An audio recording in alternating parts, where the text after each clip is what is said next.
أعوذ بالله من الشيطان الرجيم بسم الله الرحمن الرحيم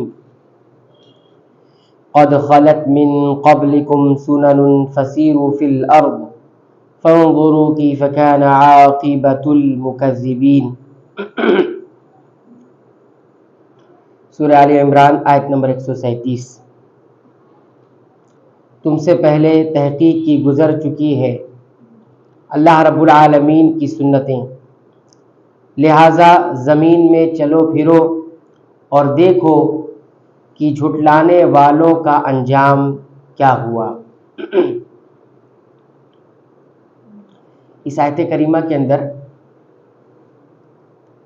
نبی اکرم صلی اللہ علیہ وسلم کو تسلی دی جا رہی ہے کہ تمہیں بھی لوگ جھٹلا رہے ہیں اور لوگوں سے آپ کو جنگ کا بھی سامنا ہے، تو یہ کوئی نئی بات نہیں، یہ اللہ رب العالمین کی سنت ہے، طریقہ ہے، یہ پہلے بھی ہو چکا ہے، تم سے پہلے بھی ہو چکا ہے۔ اس امت سے خطاب کیا گیا کہ تم سے پہلے بھی بہت ساری امتیں آئی ہیں، ان کے ساتھ بھی اللہ کا ایک قانون جاری ہے۔ تو یہاں پر بتایا گیا قد خلت۔ قرآن حکیم میں آپ بہت بار یہ قد لفظ دیکھیں گے، بہت جگہ آپ نے پڑھا ہوگا قد افلح من زکاہا، قد افلح المؤمنون، وہی لفظ کلمہ یہاں پر بھی آیا ہوا ہے قد۔ تو یہ جو لفظ ہے اس قد کا معنی کیا ہوتا ہے؟ یہ قد جب ہم عربی زبان میں فعل ماضی کے اوپر، یعنی جو چیز ہو چکی ہے اس پر داخل کرتے لاتے ہیں تو معنی تحقیق کا دیتا ہے۔ صرف لفظ قد معنی کس چیز کا دیتا ہے؟ تحقیق کا، یعنی جو بات آگے جو کام ہوا ہے وہ ہو چکا، اس میں کوئی شک ہی نہیں ہے، تحقق ہوا ہے، وہ کام بالکل حقیقت میں ہو چکا ہے، اس میں کوئی شک نہیں۔ قد خلت من قبلکم، تم سے پہلے ہو چکی ہے ساری باتیں۔ جھٹلا رسول، انبیاء اور رسول آئے، ان کے جھٹلانے والے بھی آئے، جنگیں ہوئی، ظلم و زیادتیاں بھی انبیاء پر ہوا اور اللہ نے ان کو ہلاک اور برباد بھی کیا، یہ سب ہو چکا ہے، تاریخ کھنگالے انشاءاللہ نظر آئے گا۔ تو یہ ایک بات ہوئی یہاں پر۔ اس کے بعد لفظ آیا من قبلکم، تم سے پہلے، یعنی اس امت سے پہلے، سنن۔ سنن کس کو کہا جاتا ہے؟ سنن کہا جاتا ہے طریقے کو۔ تو طریقے تم سے پہلے گزر چکے، کیا مطلب؟ مراد یہی اللہ کا وہ طریقہ، اللہ کا وہ قانون، اللہ کی وہ سنتیں جو اللہ رب العالمین جھٹلانے والوں کے سلسلے میں اپناتا ہے، اس طور پہ کہ ان کی گرفت کرتا ہے پھر انہیں ہلاک کر دیتا ہے۔ جھٹلانے والے جب جھٹلاتے ہیں تو کیا کرتا ہے؟ ان کی پکڑ کرتا ہے اور انہیں تباہ کر دیتا ہے۔ جیسے آپ قرآن حکیم پڑھیے سورہ محمد کی آیت نمبر 10 میں اللہ تعالیٰ فرماتے ہیں افلم یسیروا فی الارض، کیا یہ لوگ زمین میں چلے نہیں؟ فینظروا، اور غور نہیں کیا، کیف کان عاقبۃ الذین من قبلہم، کہ ان سے پہلے جو لوگ تھے جو گزر گئے ان کا انجام کیا ہوا۔ اس کے بعد کیا؟ دمر اللہ علیہم، اللہ نے انہیں ہلاک کر دیا، وللکافرین امثالها، اور کافروں کے لیے اسی طرح کی سزائیں ہوتی ہیں، ان کی گرفت ہوتی ہے اور انہیں ہلاک کر دیا جاتا ہے۔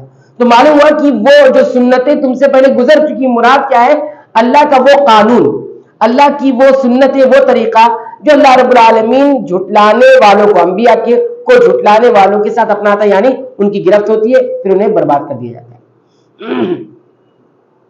اس کے بعد آپ دیکھیے آیت کے اگلے ٹکڑے میں فرمایا گیا فسیروا فی الارض، زمین میں چلو، فسیروا فی الارض، زمین میں چلو۔ سیر کس کو کہتے ہیں؟ جس کو حکم دیا گیا چلنے کا، قدموں پہ چلنے کو سیر کہا جاتا ہے، فسیروا فی الارض، زمین میں چلو۔ لیکن چلنا دو طرح کا ہوتا ہے، ایک ہوتا ہے سیر القلوب اور ایک ہوتا ہے سیر الاقدام۔ ایک ہوتا ہے دل کے ذریعے چلنا اور ایک ہوتا ہے قدم کے ذریعے چلنا۔ قدم کے ذریعے چلنے کا مطلب ہوتا ہے کہ سفر کرنا، سفر کر کے جا کر دیکھو جو پہلے کے لوگ گزر چکے ان کا کیا حال ہوا۔ اور دلوں کے ذریعے چلنے کا مطلب یہ ہوتا ہے کہ پہلے کی امتوں کے بارے میں جانو اور جاننے کے بعد، علم رکھنے کے بعد ان پر غور کرو کہ کیا ہوا ان کے ساتھ، کیونکہ ہر کسی کے لیے تو ممکن نہیں ہے کہ چل کر جائے اور ایسے شہروں کو، ایسے علاقوں کو اور ایسی جگہوں پر جا کر دیکھے کیا ہوا تھا۔ تو دونوں طرح سے دل سے چلنے کا مطلب یہ ہوا کہ امت کے پرانی جو امتیں ہیں، قومیں ہیں، ان پر غور و فکر کرے اور غور کرے، دیکھے کہ کیا ہوا ان کے ساتھ، چاہے وہ زمنی اعتبار سے ہو، یعنی امت جو گزر گئی ان کے اعتبار سے، اور چاہے وہ مکان جہاں پر وہ لوگ رہتے تھے. آج تاریخ مدون ہو چکی ہے، جمع کی جا چکی ہے، کتابیں ہیں، اور وہ تمام جگہوں کے بارے میں بتایا گیا کہاں کہاں قومیں رہتی تھی اور کہاں کہاں ان پر عذاب آیا. وہ ساری چیزیں موجود ہے، انسان اس کو پڑھے. قرآن حکیم تاریخ اٹھانے کا حکم دے رہا ہے. ایجوکیشن، تاریخ، ہسٹری پڑھیے. تو کہاں اسلام میں لکھا ہوا ہے کہ تاریخ نہ پڑھی جائے؟ فسیروا فی الارض سے معلوم ہوا کہ ہسٹری پڑھی جائے. کس لیے؟ عبرت کے لیے. مقصود کیا ہونا چاہیے؟ عبرت کہ پرانی قوموں کو کیا ہوا، کیسے ترقی کی، کیسے تنزل کی طرف گئی، کیسے ترقی کی اور کیسے ختم ہو گئی. یہ ہے. جیسے قرآن حکیم میں آتا ہے، سورہ الصافات اٹھائیے، آیت نمبر 137 اور 138 پڑھیے. وَإِنَّكُمْ، اہل مکہ سے خطاب کیا، وَإِنَّكُمْ لَتَمُرُّونَ عَلَيْهِمْ مُصْبِحِينَ، تم گزرتے ہو نا ان کے پاس سے مصبحین، صبح صبح کے وقت بھی، وَبِاللَّيْلِ، اور رات میں بھی گزرتے ہو. افلا تعقلون، پھر کیوں نہیں نصیحت پکڑ لیتے؟ تو غور کرو، کیا کرو. تو اہل مکہ کو بتایا جا رہا ہے کہ تم رسولوں کو جھٹلاتے ہو نا، تم سے پہلے جو قوم گزری، قوم سمود، قوم لوط، قارون، فرعون، یہ سب گزر چکی، ان کے کھنڈرات ابھی موجود ہیں. تم وہیں سے سفر میں جاتے ہو، راستے میں قوم سمود کے ہاں علاقے بھی پڑتے ہیں، جاؤ دیکھو، دن رات سفر کرتے ہو، تجارتی سفر تمہارے ہوتے ہیں، تو وہاں پر یہ نظر آتے ہیں، مکان بھی نظر آتے ہیں، وہ سارے کھنڈرات، بدبودار اور بحیرے مردار، ڈیڈ سی جس کو کہتے ہیں، وہ سب تو موجود ہے. تو پھر عقل کی نہیں رکھتی. تو اس کو کیا کہا جاتا ہے؟ یہ سیر الاقدام ہے، سفر کرنا. اور سیر القلوب ان کے بارے میں آپ کو معلوم ہو جائے تو اب دل میں غور و فکر کرو اور تفکیر کرو کہ یہ کیسے ہلاک ہوئی، کیا ہوا ان کے ساتھ. تو اس طرح سے یہ بات ہوتی ہے. اس کے بعد دیکھیے یہاں پر بتایا گیا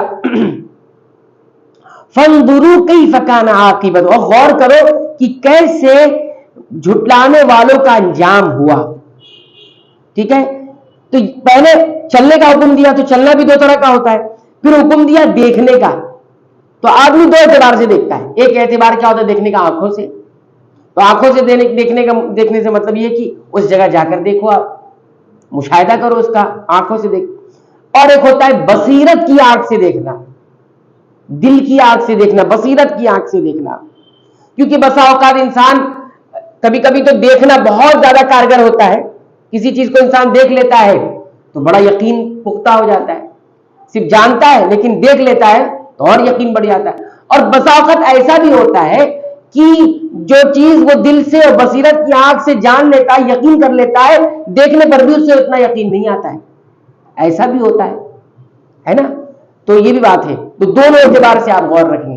ہم جو ایمان رکھتے ہیں غیبی امور پر، ہم نے دیکھا تو نہیں ہے لیکن یقین ہے کہ نہیں؟ ہمارا یقین ہے، بالکل یقین ہے. سورج کو ہم دیکھتے ہیں، ہمارا یقین ہے سورج نکلا ہوا ہے. خانہ کعبہ ہے، ہم گئے نہیں، کبھی دیکھے نہیں، لیکن ہمیں یقین ہے خانہ کعبہ ہے. اور بہت ساری چیزیں ایسی دیکھ لیں گے تو اور یقین آ جائے گا، پختہ ہے. لیکن کبھی کبھی ہمارا جو یہ یقین ہے، یہ دیکھنے بھی زیادہ یقین ہے کہ ہم نہیں بھی دیکھیں گے تو ہمارا یقین کم نہیں ہو جائے گا. اسی کو غیب پر ایمان رکھنا کہا جاتا ہے. تو بہرحال یہ دیکھنے کی بات یہاں کہی گئی ہے. اس کے بعد یہاں پر کہا گیا کیف کان عاقبۃ المکذبین، جھٹلانے والوں کا عاقبت یعنی انجام کیا کیسا تھا، یہ آپ غور کریں. اچھا، عاقبت کس کو کہا جاتا ہے؟ انجام کو. کسی معاملے کا جو آخری انتہا جو ہوتا ہے نا، اس کو عاقبت کہا جاتا ہے. والعاقبۃ للمتقین، اچھا بھی ہوتا ہے برا بھی ہوتا ہے. والعاقبۃ للمتقین، متقیوں کا انجام اچھا ہے. تو یہ جھٹلانے والوں کا انجام کیا ہے؟ نہیں، اللہ اس کے رسول کو جھٹلانے والے، ان کا عاقبت انجام کیا ہوتا ہے؟ ہلاک اور بربادی ہوتا ہے. جیسے قرآن حکیم میں آتا ہے، سورہ العنکبوت پڑھیے آیت نمبر 40 میں، فَكُلًّا أَخَذْنَا بِذَنبِهِ، ہر کسی کو ہم نے پکڑ کیا، گرفت کی ان کی، بِذَنبِهِ اس کے گناہ کی پاداش میں. دیکھیے اس کے بعد کیا ہوا؟ فَمِنْهُمْ مَنْ أَرْسَلْنَا عَلَيْهِ حَاصِبًا، کچھ تو جن کی ہم نے گرفتاری کی، جن کی ہم نے پکڑ کی، ان میں کچھ ایسے تھے جن پر ہم نے پتھروں کی بارش کی. حاصبہ، پتھروں کی بارش کی، ویسے وہ ہلاک ہوئے. وَمِنْهُمْ مَنْ أَخَذَتْهُ الصَّيْحَةُ، کچھ ایسے تھے ہلاک ہونے والوں میں جن کی ہم نے گرفت کی، ان کو چیخ نے چنگاڑ میں آ کر پکڑ لیا. پھر کہا وَمِنْهُمْ مَنْ خَسَفْنَا بِالْأَرْضِ، کچھ ایسے تھے جنہیں ہم نے زمین سمیت دھسا دیا، جن کو ہم نے زمین میں دھسا دیا. وَمِنْهُمْ مَنْ أَغْرَقْنَا، کچھ ایسے تھے جن کو ہم نے پانی میں غرق کر دیا.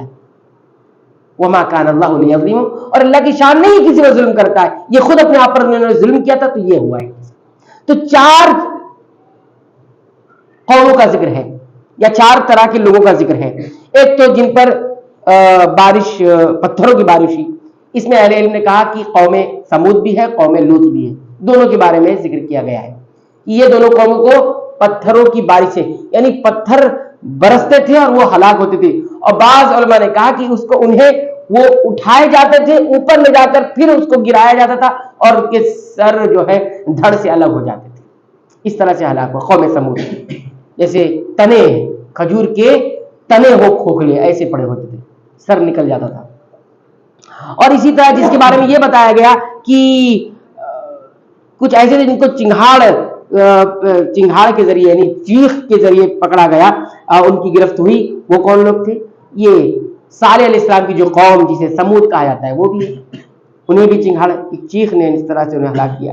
اور اسی طرح بتایا گیا کہ جسے ہم نے زمین میں دھسا دیا وہ کون تھا؟ قارون تھا. اسی طرح جنہیں ہم نے غرق کر دیا وہ کون تھا؟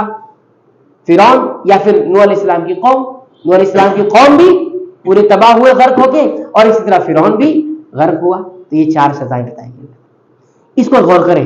جیسے جیسے اللہ کی حکمت کی تقاضا ہوا اللہ نے ویسے ویسے سب کو ہلاک کیا. تو مکذبین جھٹلانے والوں کا آخری جو چیز حل ہوتی ہے وہ ہلاک ہی ہوتی. چاہے آج بھی انسان کسی چیز کو جھٹلائے، کسی بھی چیز کو جھٹلائے، چاہے وہ شریعت کی کوئی چیز ہو، آخر میں اس کا انجام کیا؟ ہلاک ہونا، برباد ہونا. یہ ہے قرآن. اچھا، اب یہاں پر غور کرنے کے لیے کہا گیا نا، تو غور تو کیا جائے گا. تو ان کی سزا میں اور ان کے عمل میں کیا تناسب ہے، کیا نسبت ہے، یہ دیکھنا پڑے گا. تو ہماری عقل تو قاصر ہے کہ ان کی سزا، ان کا دیکھو سب کو ہلاک کیا، لیکن سب کی ہلاک ہونے کی شکل الگ الگ ہے. کوئی چیخ سے ہلاک ہو رہا ہے، کوئی پانی سے ڈوب کر ہلاک ہو رہا ہے، کوئی زمین میں دھس کر ہلاک ہو رہا ہے. اور سب کا جرم کیا ہے؟ ایک ہے. سب کی سزا، سب کا جرم ایک ہے، جھٹلانا. لیکن یہ دونوں میں تناسب کیا ہے؟ عمل اور سزا میں تناسب کیا ہے، نسبت کیا ہے دونوں میں، وہ غور کریں. تو یہ اصول یاد رکھیں کہ ہم نہیں سمجھ سکتے، ہماری عقل وہ چیز نہیں سمجھ سکتی کہ اللہ نے کس طرح سے ہلاک کیا. لیکن بسا اوقات کچھ ایسی تناسب ہوتے ہیں، کچھ ایسے دونوں کے تعلق ہوتے ہیں کہ سمجھ میں بھی آ سکتا ہے. جیسے ابھی ہم مثال میں بتائیں گے تو سمجھ میں آئے گا. جیسے آپ دیکھیں کہ کسی کو اللہ رب العالمین نے ہوا کے ذریعے ہلاک کیا نا، ہوا کے ذریعے. تو جیسے وہ کون تھی؟ قوم سمود تھی. وہ کیا کہتی تھی؟ من اشد منا قوہ. کیا کہتی تھی؟ ہم سے زیادہ طاقتور کون؟ اب جس نے اپنے طاقت و قوت کے غرور کا دعویٰ کیا، اس کو اللہ رب العالمین نے ہلاک کس سے کیا؟ ایسی چیز سے ہلاک کیا جس کو وزن ہی نہیں کیا جا سکتا. اتنی لطیف چیز ہوا. یہ بتانا مقصود ہے کہ تم جو اپنے آپ کو طاقتور کہتے ہو تو تمہیں ہلاک دیکھو کس چیز سے. سب سے لطیف چیز ہوا ہے، اس سے ہلاک کر دیا گیا. اچھا، فرعون کے بارے میں کیا؟ فرعون کو غرور تھا اپنے محلات پر، اور محلات میں جو نہریں جاری ہوتی تھی پورے مصر میں پہنچتی تھی، اس نہر پر اس کو بڑا غرور تھا. بلکہ وہ کہتا بھی تھا، کیا کہتا؟ وَنَادَى فِرْعَوْنُ فِي قَوْمِهِ. جب فرعون نے اپنی قوم کو ندا لگائی اور کہا کہ قَالَ يَا قَوْمِ، اے میری قوم، أَلَيْسَ لِي مُلْكَ، یعنی جو مصر کی جو بادشاہت ہے وہ میری نہیں ہے، اور یہ جو نہریں بہ رہی ہیں یہ سب میری نہیں ہے. افلا تبصرون، تم غور کیوں نہیں کرتے، دیکھتے کیوں نہیں؟ تو فرعون نے کیا کہا؟ یہ نہریں میری ہے. اور ہلاک کس نے ہوا؟ پانی میں جا کے ڈوب کر ہلاک ہوا.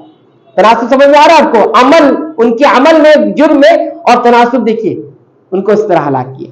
اسی طرح آپ دیکھیے باقی جو ہے اور بھی اسی تناسب کبھی کبھی آپ کو سمجھ میں آ سکتا ہے کہ جرم اور سزا میں تناسب مل جاتا ہے کبھی کبھی، اور کبھی کبھی ہم کو مل بھی نہیں سکتا ہے. اب قارون بڑا اپنے لاہو لشکر جو زمین پر تھے اس پر بڑا غرور تھا، دولت پر بڑا غرور تھا. اللہ نے اس کے درباریوں سمیت اس کی دولت سمیت دھسا دیا.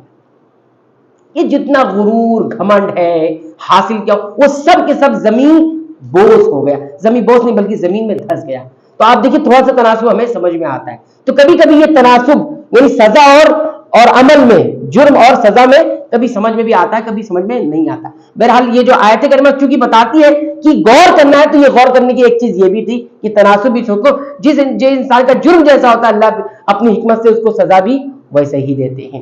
اللہ تعالیٰ سے دعا ہے کہ رب العالمین تو ہمیں ان تمام چیزوں پر غور کرنے کی توفیق عنایت فرما، اور گزشتہ قوموں کے جو واقعات ہیں اس سے عبرت اور نصیحت پکڑنے کی توفیق عنایت فرما، آمین۔